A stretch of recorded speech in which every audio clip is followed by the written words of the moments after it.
si les banques centrales n'interviennent pas, c'est l'effondrement de la finance. D'un seul coup, par un coup de baguette magique, parce que la monnaie est magique au départ, elle peut l'être à la fin, on peut annuler 400 milliards de dettes. Et tu dis, mais est-ce que ce que je viens de faire là, tu vois, est-ce que c'est lié aux 60 000 ménages qui risquent de perdre leur emploi, tu vois? Et tu te poses des questions.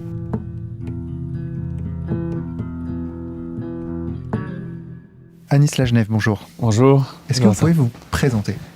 Anis Lagenève, donc j'ai été trader à Société Générale, puis je suis allé, ça c'était à Paris, puis je suis allé en 2009 à Londres chez Nomura, qui venait de racheter Lehman Brothers, qui venait de faire faillite. Donc à ce moment-là, j'étais dans l'œil du cyclone un peu, c'était juste après la crise. Et ensuite, en 2011, j'ai rejoint la Barclays, qui est en gros la deuxième banque britannique, et je suis resté jusqu'en juin 2016. D'accord. Et qu'est-ce que vous faisiez en tant que trader? Alors, au début, j'étais un simple trader, on va dire, jusqu'à 2006-2007. Et après, je suis devenu responsable du trading en France à Société Générale, c'est-à-dire du desk France, tout ce qui est produits dérivés. Et ensuite, quand je suis allé en Londres, j'ai été, on va dire, responsable du trading dérivé sur tout ce qui est flow vol, c'est-à-dire sur la volatilité des marchés. Ok. Donc vous étiez à des postes de responsabilité? Oui, assez élevé à la fin. Ouais. J'ai monté tout doucement la pyramide. J'étais un bon trader, on va dire, à l'ASG. Et quand je suis allé à Londres, j'ai pris des postes à responsabilité. Un bon trader, ça veut dire quoi? C'est-à-dire un des meilleurs PNL sur mon périmètre. C'est-à-dire qu'on arrive à connaître les performances par rapport aux profits qu'on fait. Et donc, j'étais parmi les meilleurs à ce moment-là. Vous étiez celui qui engrangiait le plus de profit, oui. De profit, ouais. D'accord. Alors, sachant que moi, je faisais un peu le métier qui était un peu ce qu'on appelle un métier de hard trader. C'est-à-dire que c'est un métier de ce qu'on appelle de flux. On achète, on vend. Ce que je dis à tout le monde, ça pourrait être du poisson. C'est pareil, sauf qu'il y a un peu de maths derrière. Donc il fallait très vite. Et c'est un mélange, on va dire, de maths et de pur trading. C'est pour ça que on va dire, c'était passionnant à l'époque. Il fallait très, très, très vite. En plus, là, en l'occurrence, dans les produits dérivés, est-ce que vous pouvez nous expliquer de la façon la plus pédagogique possible ce que sont les produits dérivés?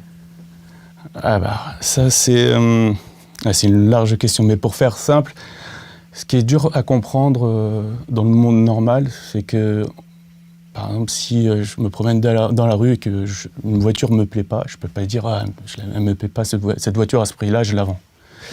Ce qui est beau dans le monde de la... Pas beau, non, on va dire. Ce qui est passionnant, on va dire. Ouais. Je ne sais pas quoi dire, mais en gros, si je vois dans la rue une voiture qui n'est pas belle ou un appart qui est trop cher, je peux le vendre, l'acheter avec une certaine maturité ou pas, acheter une option dessus, c'est-à-dire que je dis, bah, si elle vaut 100 aujourd'hui, bah, je pense qu'elle va valoir 80 dans 2 ans.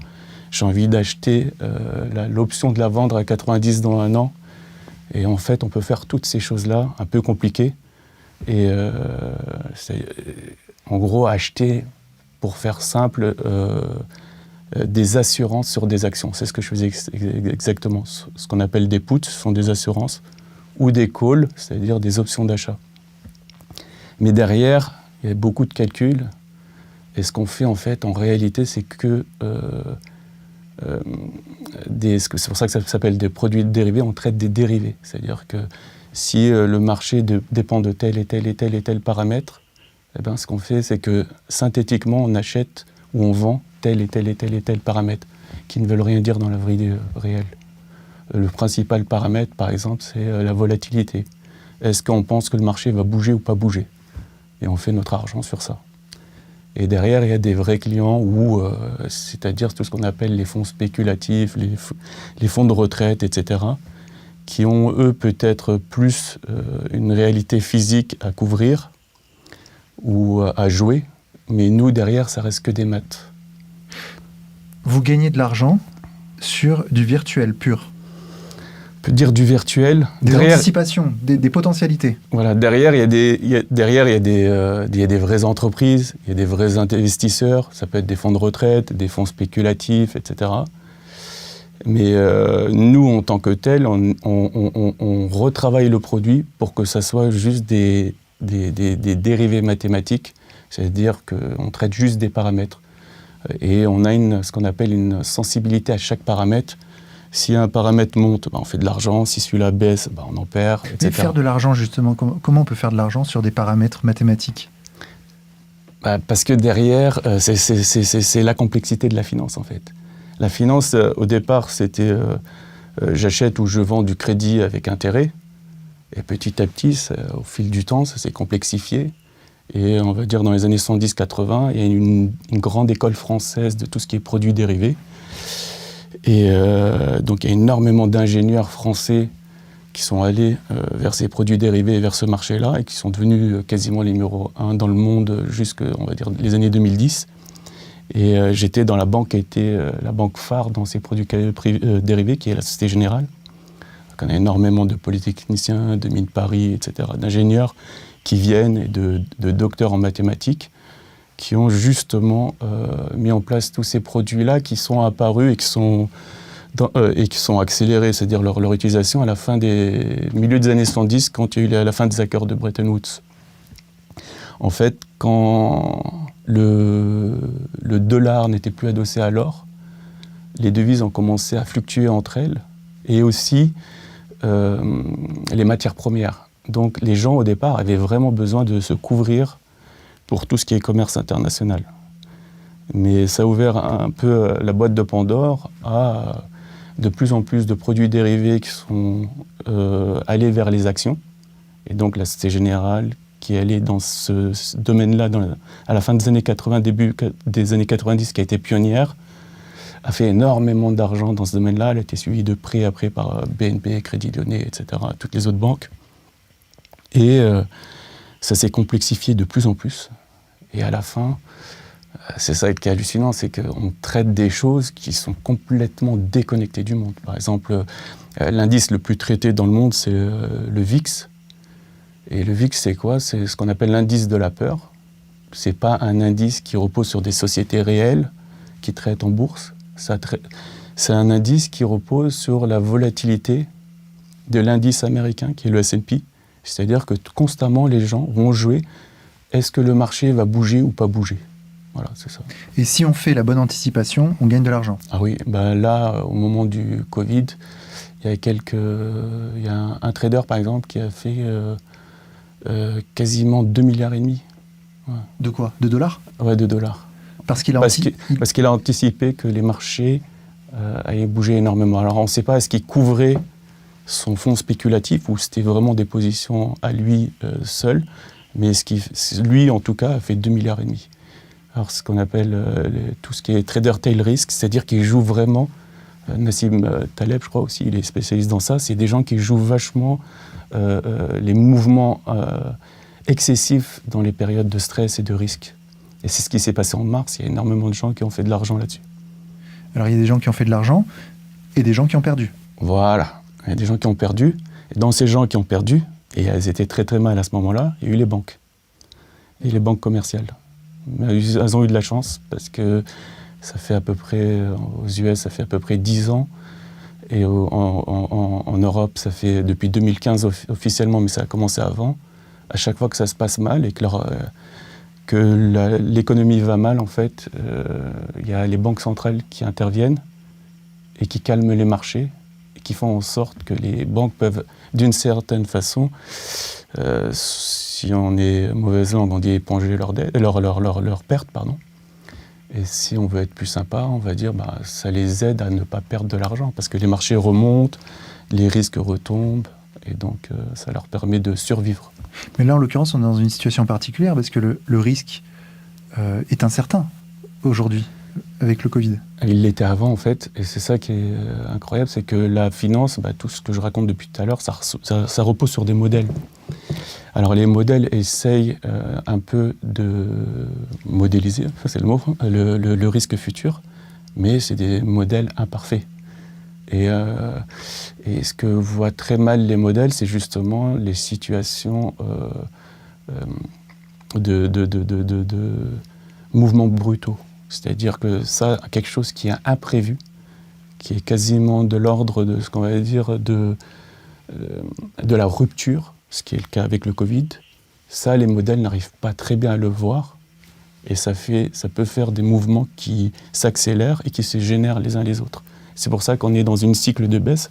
On a vécu ça en mars avec les stocks qui perdaient le CAC qui a touché 3500 alors qu'il venait de 6000 au mois de janvier. Ça crée une baisse des marchés, une peur, une panique. Et si les banques centrales n'interviennent pas, c'est l'effondrement de la finance. Et donc, d'une certaine façon, le fait que le système financier soit très très gros, c'est en même temps son assurance vie. C'est-à-dire qu'il est tellement gros que si lui il tombe, on tombe tous. Parce qu'on repose tous sur lui. C'est-à-dire que l'économie réelle repose sur lui. Et donc, les banques centrales et les politiques qui n'ont pas le choix, parce qu'ils veulent être réélus ou qui ont peur de se retrouver à la Concorde, là, et eux, ils sont obligés d'agir et de dire aux banques centrales, oui, feu vert.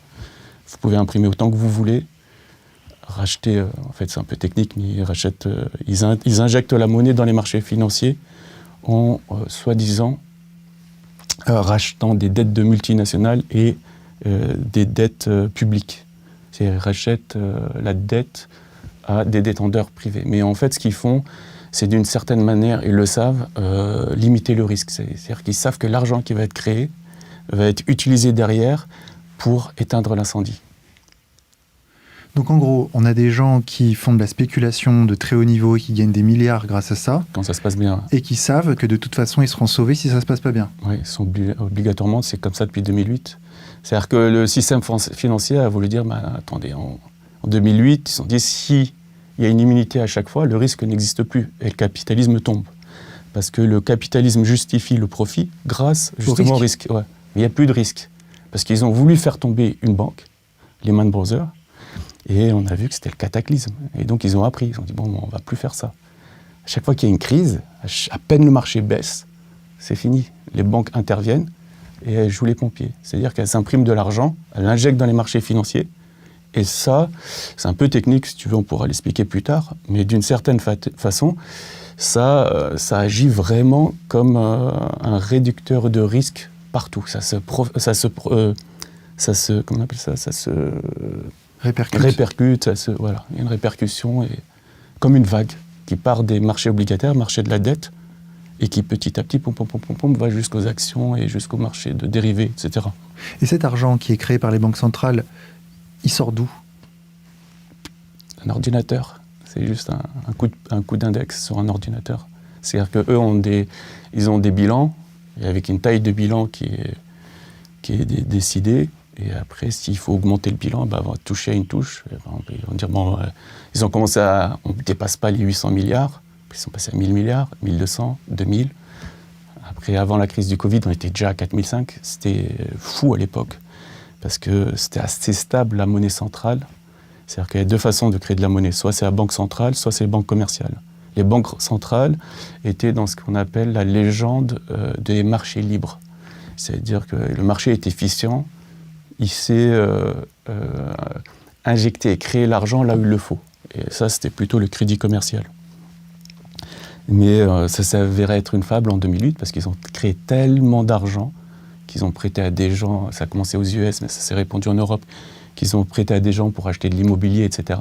Et que quand il y a commencé à avoir panique sur l'immobilier, alors c'est très fort aux US et un peu en Europe, ils se sont dit, mais c'est pas possible, avec tout ce qu'on a comme stock d'immobilier, si l'immobilier baisse, c'est tout le système bancaire qui s'effondre. Donc là, ils ont sauvé à ce moment-là le système bancaire en sauvant justement, en injectant de la monnaie, des liquidités, etc., pour que les banques survivent et justement qu'elles puissent redonner des crédits et que les gens continuent à se rendetter sur 20 à 25 ans pour maintenir l'immobilier. Parce que si l'immobilier baisse, tout le monde se casse la gueule.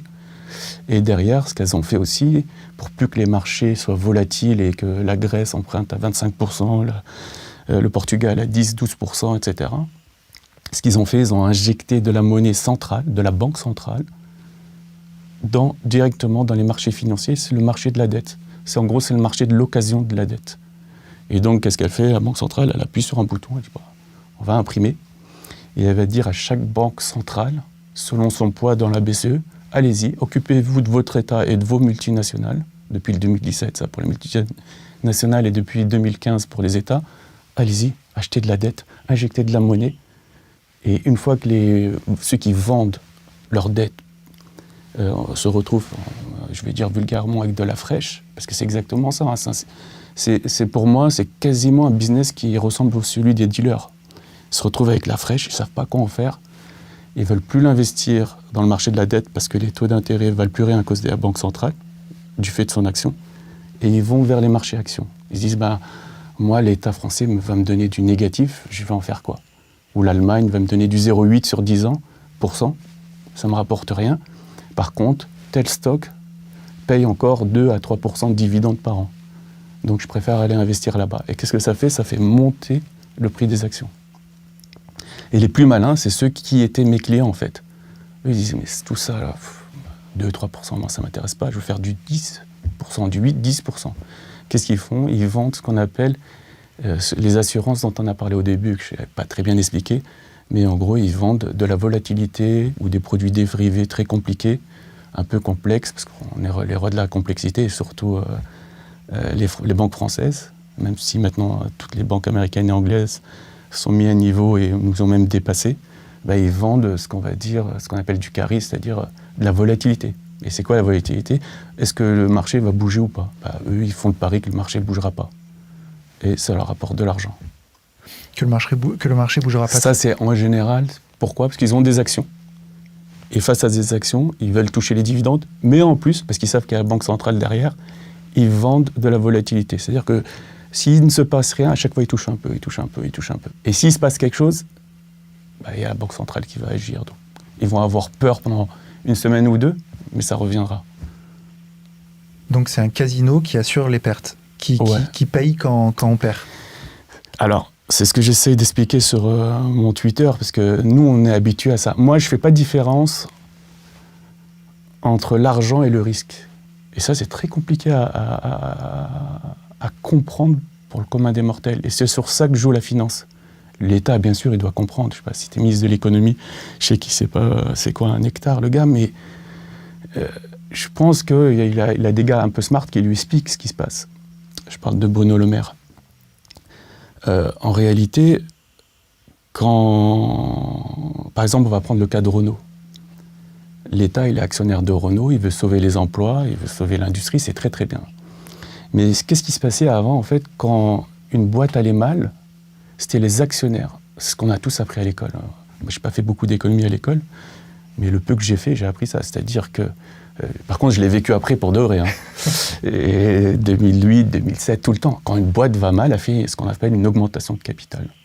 C'est-à-dire qu'elle dit aux actionnaires, les gars, je vous ai payé des dividendes quand tout se passait bien. Maintenant, ça se passe mal pour moi. S'il vous plaît, venez m'aider. De toute façon, c'est votre boîte, c'est pas la mienne. La boîte, elle n'existe pas. Et les gens qui gèrent la boîte, ils gèrent juste la boîte qui appartient aux actionnaires. Donc les gens apportaient de l'argent.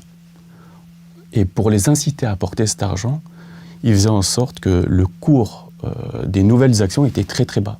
C'est-à-dire que s'ils n'apportent pas, ils se font diluer, ils perdent une certaine somme. Donc ça les poussait vraiment à soit eux investir, les actionnaires, ou soit trouver quelqu'un qui investira à leur place. Donc ça, c'est ce qui se passait avant. Maintenant, qu'est-ce qui se passe? On va prendre le cas de Renault.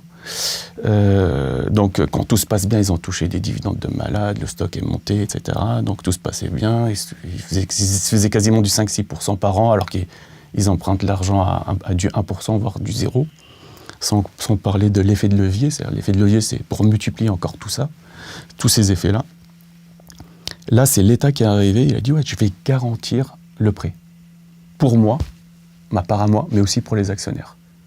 C'est-à-dire, il est arrivé, on va prêter 5 milliards à Renault, et au lieu qu'elle aille emprunter dans le marché, au prix du marché, à cette époque, quand ils l'ont fait il y a à peu près 6 mois, Renault devait emprunter à 5%, grâce à l'État, qui garantit le prêt, il y a des calculs qui sont faits, etc. Et comme l'État emprunte à des taux négatifs, Renault a emprunté à des taux très très très très bas, parce que l'État était derrière pour garantir le prêt. Et là, nous, on dit, c'est super. Ils n'ont pas gavé les gens qui ont prêté l'argent, etc. Mais en réalité, c'est nous qui avons gavé les actionnaires. Parce que s'il se passe quelque chose sur Renault, c'est nos impôts qui vont devoir les payer. Ou sinon, on va devoir réduire les services publics. où on va devoir faire de l'austérité, geler le salaire des fonctionnaires. Et ça, on n'arrive pas à le comprendre, en fait. C'est que constamment, l'État joue avec le risque et il se dit, il va rien se passer, il va rien se passer, il va rien se passer. Mais le jour où il va se passer quelque chose, ils vont faire comme avec le Covid. Ah, mais c'est faux, t'as pas de chance.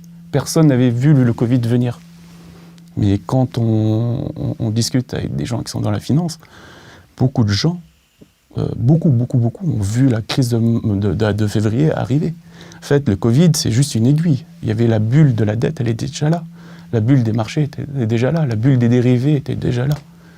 Ce qui s'est passé, c'est que le Covid est arrivé comme une aiguille qui a fait péter la bulle. Et, comme je l'ai dit tout à l'heure, il y a le pompier, je l'appelle Maman BCE, moi. Maman BCE qui est arrivée, la Fed, etc. Et ils sont très très forts parce qu'ils jouent sur la peur des gens. Les gens qui allaient perdre leurs emplois, qui n'allaient pas payer leur retraite de crédit, que ce soit pour les loyers ou pour les petits commerçants. Vous inquiétez pas, l'État va tout garantir, etc. Mais derrière toute cette injection, il y a une petite partie qui sert à l'État, pas une petite, on va dire une bonne partie qui sert à l'État, etc., et à garantir les prêts, et l'autre partie, ça sert à réduire les risques, à faire remonter les actions, etc. Et ce qui est hallucinant, c'est que maintenant, le CAC est quasiment sur le niveau de pré-crise, le S&P, il est 10% au-dessus. C'est-à-dire que l'argent qui a été injecté a été vraiment injecté comme des gorées, parce que derrière, il y avait la peur des gens. Et ça leur a donné vraiment un feu vert pour y aller. Et pour dire, c'est le quoi qu'il en coûte de Draghi, ça c'était l'ancien président de la Banque Centrale Européenne, qui a été repris par Macron en 2020. Draghi l'a dit en 2014-2015, et Macron l'a repris en 2020. Quoi qu'il en coûte, en fait, il en coûtera à nous tous, à la fin. Comment on peut faire le lien justement entre ce que, par exemple, moi je paye en tant que citoyen qui paye des impôts et ces banques centrales européennes et américaines, etc., qui font marcher la planche à billets virtuelle? C'est super dur le lien. Il est super dur. Je n'entends pas beaucoup de gens le dire, moi, et je le dis depuis 3 ans, il est super dur le lien à faire entre les deux. Et c'est passionnant. Oui, il est passionnant. Le lien, il est passionnant, il est super dur à trouver. Alors, le lien qui est entre les deux, déjà, il ne faut pas croire à l'argent magique. Et quand Macron dit qu'il n'y a pas d'argent magique, en même temps, j'ai envie de lui dire, t'es un menteur. Il existe que pour la finance. Mais l'argent magique existe pour la finance, mais en réalité, il n'existe pas. Parce qu'on ne peut pas créer de l'argent et de la monnaie sans qu'il y ait une création de richesse derrière. Mais la croissance est atone, tout est un peu mort en ce moment. Et donc, quand on crée de l'argent, il y a quelqu'un qui perd. On tire sur la masse, en gros. On crée de l'argent alors qu'il n'y a pas de richesse créée en face. Mais où va cet argent-là? Alors, quand on regarde... C'est pour ça, moi, je suis quasiment un gilet jaune. Quand on voit... ma fille, elle se moque de moi. Elle dit, tu peux pas être gilet jaune, tu roules en MG. Je dis, non, je suis gilet jaune. Donc, quand les fonctionnaires en gèlent leur salaire, il est là le lien. Parce que quand on crée de la monnaie d'un côté qui appartient et qui va dans les marchés financiers, qui sert à gonfler le patrimoine de ses possédants, il y a quelqu'un qui va perdre. Et c'est marrant, c'est à plein d'endroits. On va commencer tout doucement. Quand il y a de l'argent qui est créé, il faut on peut faire de l'austérité. C'est-à-dire qu'il faut rendre la monnaie rare, il faut la détruire.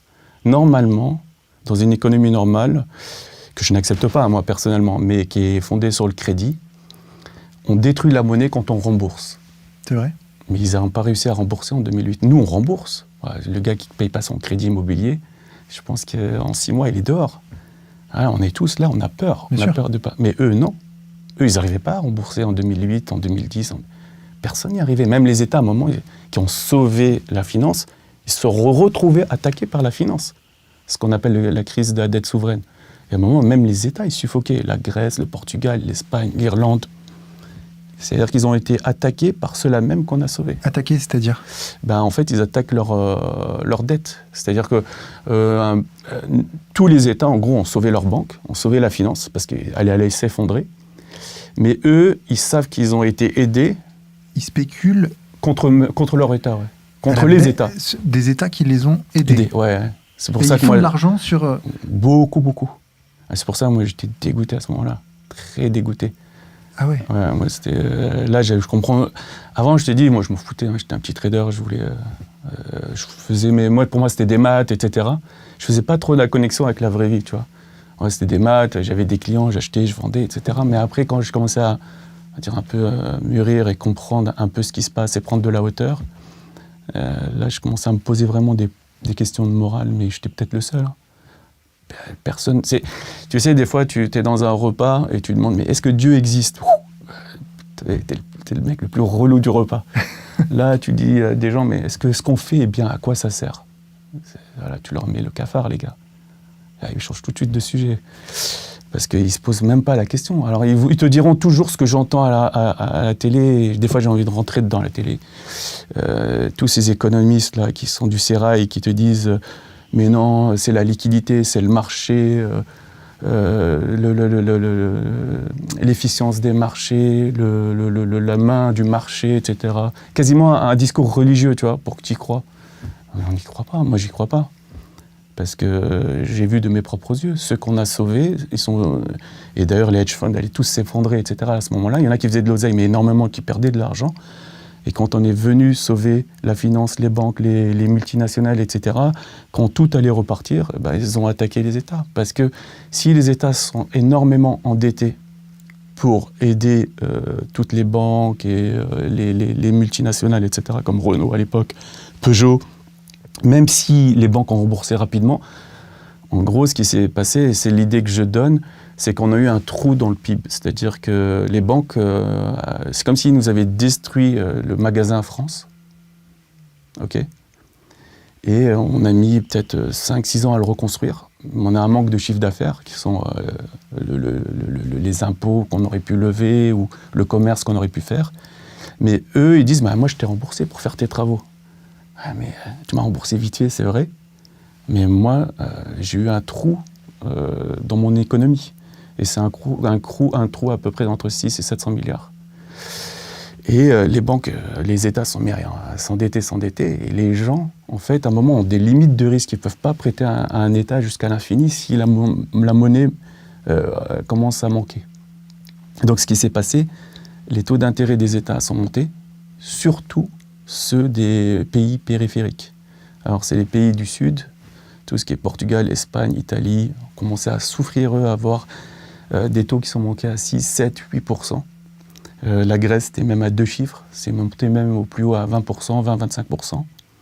Et à ce moment-là, il a fallu agir.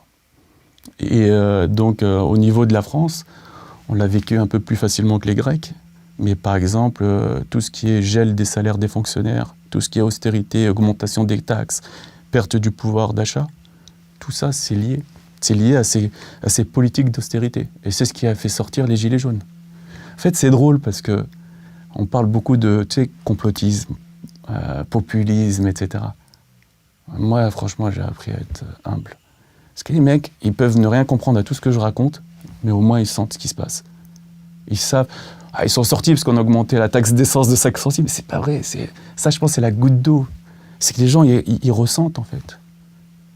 Tu sais, ce qui se passe dans la finance, c'est à peu près ce qui se passe avec le Covid. On sait que la gestion du Covid n'est pas parfaite. On sait qu'ils ont fait énormément d'erreurs et à chaque fois, ils masquent leurs erreurs pour dire on a fait des erreurs, on est nuls, on ne comprend rien. Mais comme vous, on va essayer de comprendre et de nous adapter à chaque fois. Non, c'est eux savent tout et nous, on ne sait rien. Et nous, on est des complotistes. Dans la finance, c'est pareil. Moi, je suis de l'intérieur, je comprends les mécanismes, mais je suis étonné que des gens arrivent à se plaindre du système et quasiment au bon moment, en fait.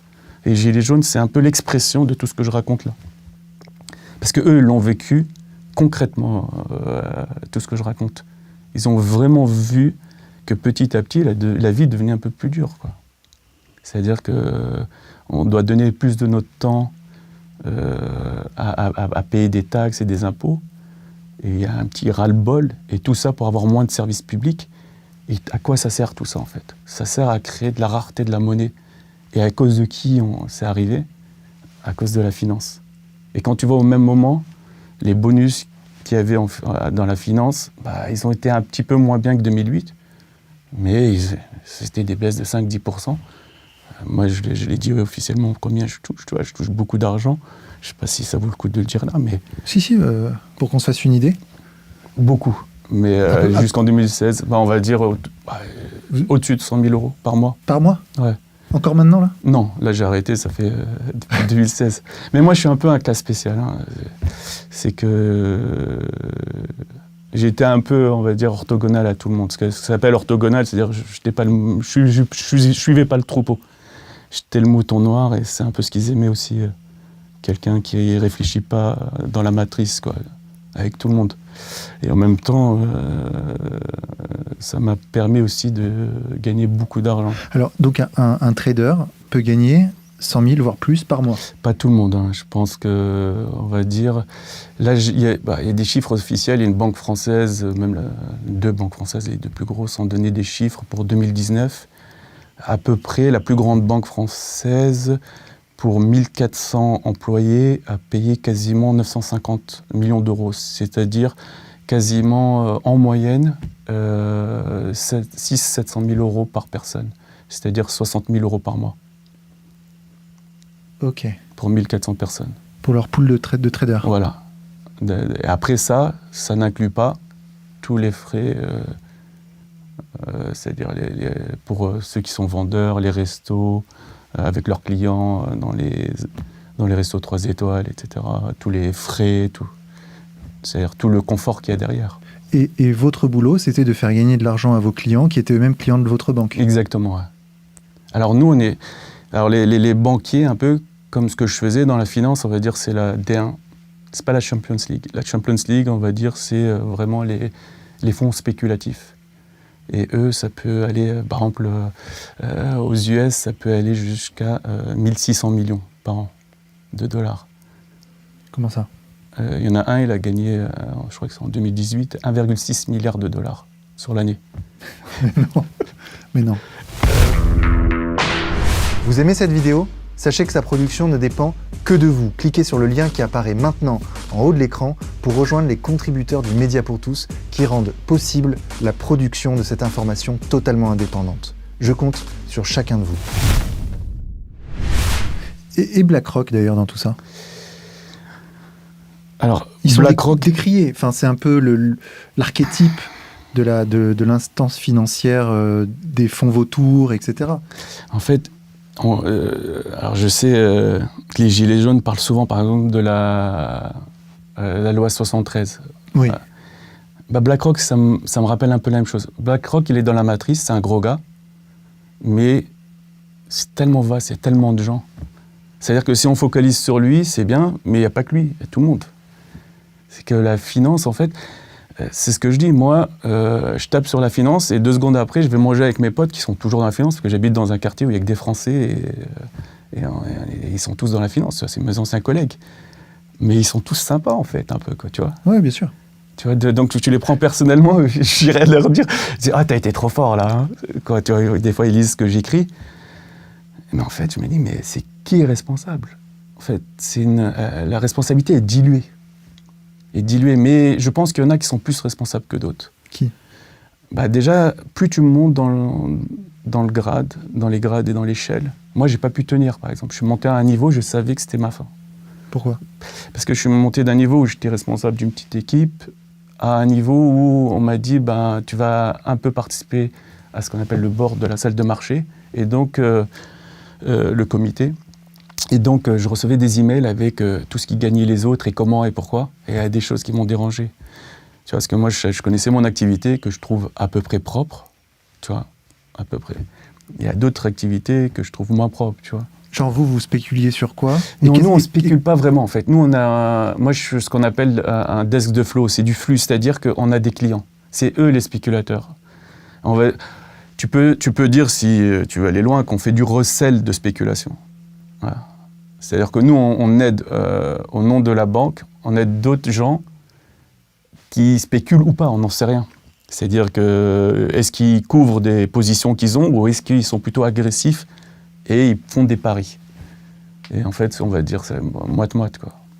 Et ce qui vous a pas plu dans ce qu'on vous demandait de faire, c'était quoi? Alors, moi, ce qui me plaît pas, moi, dans ce que je faisais, c'était trop virtuel, tu vois. C'est trop... c'est passionnant mathématiquement, mais une fois que tu as passé ce stade, tu vois, quand tu as 23, 24 ans et que tu commences à avoir 30 ans, tu commences à avoir une gamine ou deux, Tu essaies d'avoir plus de conscience, mais t'es un extraterrestre, t'es tout seul. T'as même du mal à parler. Une fois, on avait des discussions, mais pourquoi tu te prends la tête, etc. Moi, quand j'ai démissionné, quand j'ai demandé à démissionner, c'était quasiment un choc, parce que je gagnais beaucoup d'argent à faire pas grand-chose, en gros. Comme je t'ai dit, j'étais le mouton noir. J'allais en basket au boulot, je regardais ce que faisaient mes gars. J'allais boire mon café, ça durait 1 heure, je revenais, je regardais ce qu'ils faisaient. J'avais un peu un boulot de prince, tu vois, à l'intérieur de la banque. Mais avec énormément d'expérience et de vista, tu vois. Mais je ne pouvais plus à la fin. J'avais beau donner ce qu'on appelle aux charités, aux organisations caritatives, etc. Pour un peu... à un moment, tu bloques, tu dis non, j'arrive plus, tu supportes plus rien. Et il y en a qui font des boulots beaucoup plus graves que les miens, on va dire, dans le sens où ils spéculent, et c'est vraiment, ils font ils peuvent faire même du mal à quelques actions, tu vois. Comme quoi, par exemple? Moi, je donne l'exemple, alors c'était il y a longtemps, il y a plein de fois, mais je peux pas dire les derniers, parce que la banque avec qui j'étais dernièrement, j'aurais promis, c'est pas que j'ai promis, donc il a fallu que... Je peux rien dire en gros, mais un jour j'étais devant j'avais hérité d'un énorme trade que j'avais gagné sur Alcatel, donc il y a quelqu'un qui se couvrait ou je sais pas ce qu'il faisait, il spécule, ça me regarde pas à ce moment-là.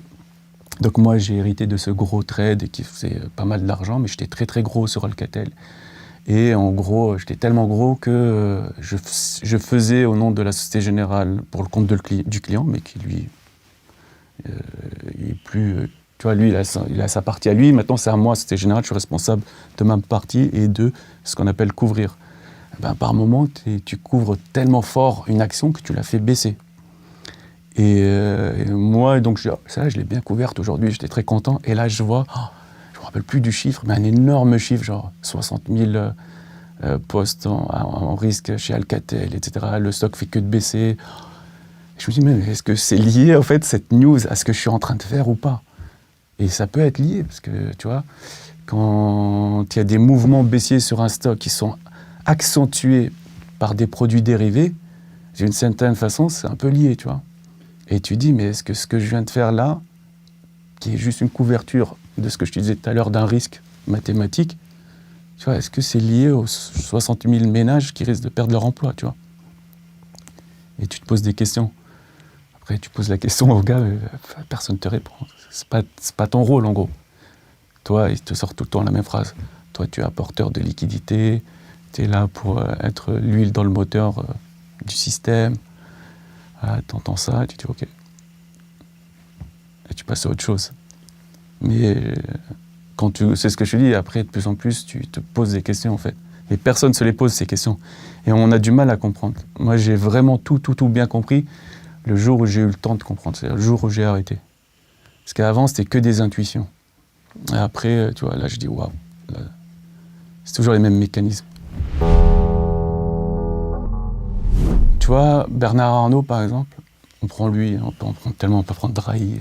En fait, tous ceux qui possèdent les médias, là, les 9 milliardaires qui possèdent 90% des médias, il avait son action qui végétait entre 90 et 100 euros en 2015. Donc je veux bien croire que c'est le mec le plus intelligent.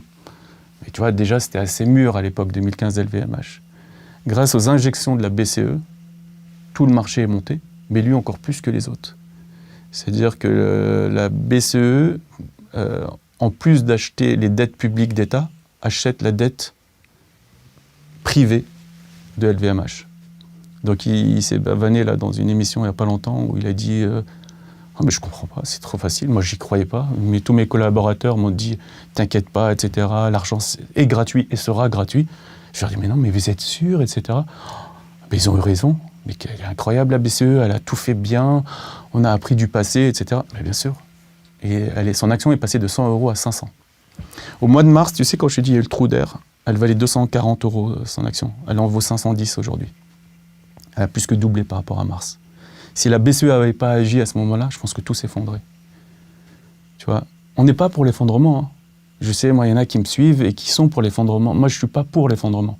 Mais il ne faut pas non plus être pour l'iniquité.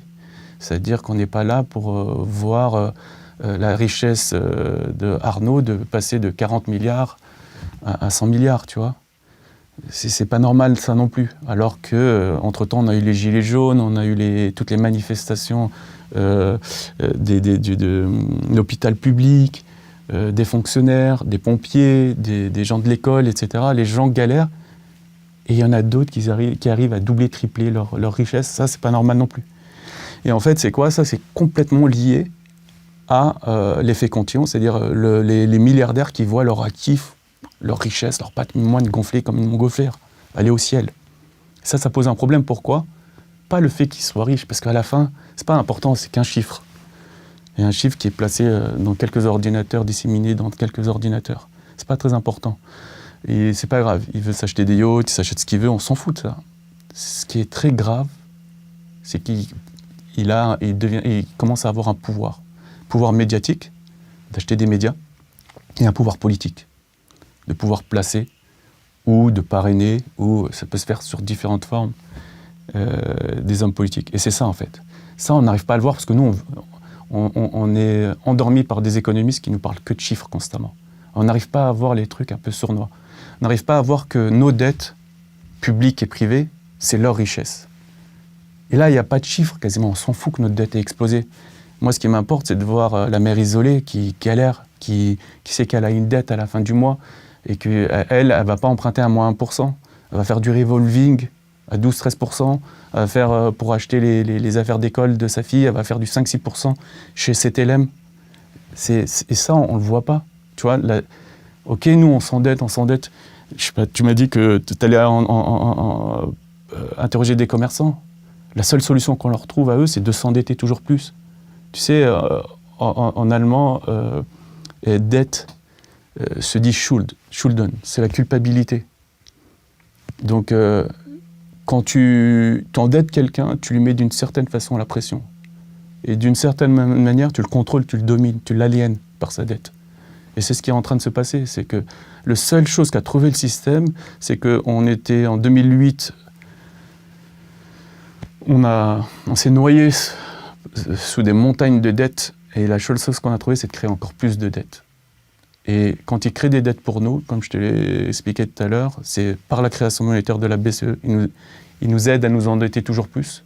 Mais ça augmente le patrimoine des riches, qui deviennent de plus en plus riches et qui contrôlent de plus en plus de médias et de plus en plus le pouvoir politique. Et ça, c'est pas des chiffres, c'est de l'humain. Pourquoi ils sont puissants, les banquiers? Parce qu'en fait, un boulanger, il fait sa baguette en une journée. Donc son produit, il est créé tous les jours. Un agriculteur, c'est tous les ans, tu vois, la moisson. Le banquier, voilà, il a créé son produit par une touche.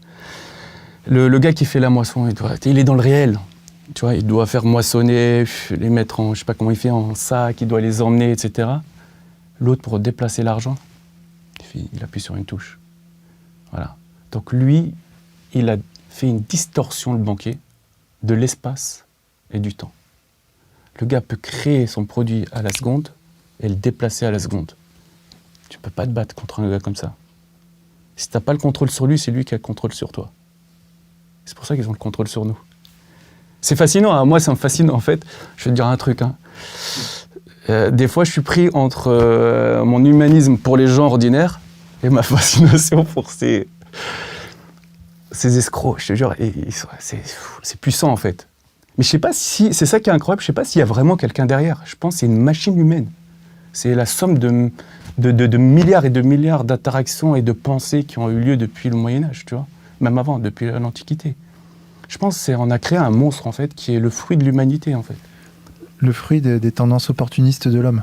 La cupidité, ouais. La cupidité, ouais. Tu peux pas te battre contre un caractère humain aussi fort sans que les gens changent ce qu'ils rendent eux-mêmes. C'est impossible.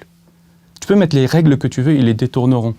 Si on n'arrive pas à inculquer au sein de l'éducation nationale, au sein de l'État, au sein de ce que tu veux, des familles, la fraternité, tu vois, égalité, liberté, égalité, fraternité, si on n'arrive pas à inculquer aux gens la fraternité de vouloir pour ton frère ce que tu veux pour toi-même, on n'y arrivera pas. Tu vois, moi je raconte souvent, je vais me répéter, je vais radoter, mais quand je suis interrogé dans des rendez-vous comme ça, je raconte toujours les 3 histoires qui m'ont choqué. Vraiment choqué, c'était des tournants dans ma vie, tu vois. Un jour, j'étais dans la salle et il y avait une manifestation en Grèce et les gars m'avaient marre des banques. Qu'est-ce qu'ils ont fait? Ils ont jeté une cocktail Molotov dans une banque et une nana qui est sortie en feu. C'était une filiale de l'ASG, je crois, à l'époque. Et on avait nos écrans Bloomberg avec les news en continu. Et cette femme torche humaine, qui sort de là. Et moi, je me suis arrêté, je voyais ça sur toutes les télés. Et après, tu regardes les autres. Ils continuaient. J'étais le seul choqué, je pense, à ce moment-là. Et tu vois, je me dis, mince, on est déshumanisé, là, c'est fini. Je me demande s'il n'y a pas des gens qui ont vu ça comme une opportunité. Est-ce que le marché va baisser ou pas à cause de ça? Parce que c'était vraiment... Et l'autre truc, alors c'était bien avant ça, c'était en 2001. Il y a eu le premier avion qui a tapé le World Trade Center. Beaucoup de gens étaient raisonnables, ont arrêté de traiter, donc ils ont posé ce qu'on appelle les étralis, les téléphones. Ils ont baissé les micros, ils ont arrêté de traiter, mais il y en a, non, c'était comme des fous. Et je me rappelle, moi je me suis posé devant un écran de CNN, et on voit le deuxième avion arriver en direct. Et le gars a sauté de joie, a crié, il est retourné dans son desk. Tu vois, on peut parler pendant des heures de théorie monétaire et de... Ça n'a rien. Il y avait un 3e exemple. 3e exemple, c'est... une fois, j'allais rentrer, c'était en 2008, et j'allais partir, et je vois un petit jeune, il était comme ça. Je dis, il dort ou quoi? Je le regardais de mon desk, et je suis allé le voir, je dis, ça va? Non. Ça fait 3 ans, j'arrête pas de dire à ma mère, je fais le plus beau boulot du monde. Je croyais qu'on était les rois du monde. Mais en fait, on fait de la merde, mec. Ouais, il dit, non, mais attends, je le voyais, il était vraiment... Putain, mec, on comprend rien. En plus, lui, il avait le book qui saignait le plus de la banque. Et c'était un junior, mais c'était un book géré un peu par des gens un peu seniors dans la banque. Et ils ne comprenaient rien. Et les seniors aussi, ils ne comprenaient rien. Parce que c'était vraiment parti en vrille. Ils faisaient des produits très compliqués, ce qu'on appelle des VAR swap. Le truc le plus toxique qui existe au monde. Et en fait, ça m'a choqué. Pourquoi? Je me dis, mais en quoi lui, il est responsable là? Il est arrivé il y a 3 ans, et on lui expliquait que c'est le plus beau métier du monde. L'école lui expliquait que c'est le plus beau métier du monde. Ses parents, la société, surtout avant, tu vois. C'était après 2008. Il y est pourquoi dans toute cette histoire, tu vois. Et ça m'avait vraiment touché, parce que je me suis dit, c'est pas une histoire que de personnes. Tu vois, il n'y a pas que des cupides dans une banque, tu vois. C'est le système, il est cupide. Il y a beaucoup de cupides. Mais après, il y a un peu des gens... Un jour, j'ai pris un junior, il était super fort, mais je le voyais, il était gentil. Je ne voulais pas le mettre dans une galère. Je lui ai dit, je risque de te prendre, mais fais gaffe. C'est une prison dorée. Une fois que tu vas être dedans, tu n'arriveras plus à en sortir et tu seras dégoûté. C'est beau de l'extérieur. Je lui ai donné un peu mon expérience. Il est trop bizarre, lui. Une semaine après, il a accepté, il est arrivé. Il a démissionné en 2010 et il m'a dit, mais je te prenais pour un fou quand tu m'as dit que c'est une prison dorée. Je te comprends maintenant. Et il dit, putain, je ne remettrai plus les pieds. Et ouais, il y en a qui ont une conscience. Ce gars-là, on avait une énorme. C'est pour ça qu'il n'a pas tenu. Il a tenu 2 ans, il est parti. Et vous, à Nice, vous faites quoi maintenant? Moi, je me dis, je prends beaucoup de temps pour essayer, moi, de comprendre et de partager ma compréhension de ce monde avec les gens de façon... Je ne cherche pas à convaincre ni les économistes, ni les gens très intelligents. Je veux convaincre les gens normaux. Tu vois, que 99% des gens qui ne comprennent rien à la finance, qui est compliqué. Et j'essaye de leur expliquer avec des mots simples. Donc j'ai fait à peu près 110 articles sur mon blog. J'ai fait à peu près des centaines et centaines de threads sur Twitter, plus ou moins courts ou longs. Et en même temps, je veux vivre un maximum dans la vie réelle. J'ai une petite start-up, une petite société que je suis en train de monter. Ça fait 2-3 ans, j'ai une idée en tête. Et c'est pour aider les micro-sociétés à gérer leur business d'une façon très professionnelle. Donc je me dis, je vais prendre tout ce que je sais des banques, tout ce qui est vraiment ce que j'ai appris là-bas, et essayer de le redonner aux gens normaux. Un peu redonner à la société ce que je lui dois. Et pareil, pour moi, je dois rendre à la société, j'ai trop pris, et il faut que je rende à la société ce qu'elle m'a donné, l'éducation, etc. C'est pour ça que je défends beaucoup les hôpitaux, parce que il y en a beaucoup qui pleurent parce qu'ils payent beaucoup d'impôts, mais moi, quand mon papa était à l'hôpital ici, vers la fin de sa vie, je me suis dit, Ils méritent tout, ces gens, comment ils étaient dévoués, comment ils étaient là. Ils méritent tout l'impôt du monde. À quoi on sert, nous, dans une salle de marché? Tu vois, eux, là, tu vois, tout à l'heure, on se prenait la tête, je sais pas à quoi je sers. Eux, je sais à quoi ils servent. Ils servent à sauver des vies, tu vois. Ou à faire en sorte que leur fin de vie soit plus cool. Et voilà, ben, je me dis, je dois énormément à la société, tu vois. Même ce qu'elle m'a donné, tu vois, l'éducation, le savoir, etc. Il faut rendre. Et là, je suis dans cette phase-là de rendre. Ça fait 4 ans, peut-être plus, on verra. Merci beaucoup, Anis. Merci à toi. Je sais pertinemment que ceux qui sont à la tête de la Banque de France ou à la tête de la BCE, c'est des gens qui sont tenus par le lobby bancaire, qui ne travaillent pas pour nous. La dette est remboursable ou c'est une fiction, ça? Tu vois, Bernard Arnault, par exemple, son action est passée de 100 € à 500. Si on prend un cube avec une arête de 21 mètres, on met tout l'or du monde et il tient dans ce cube-là.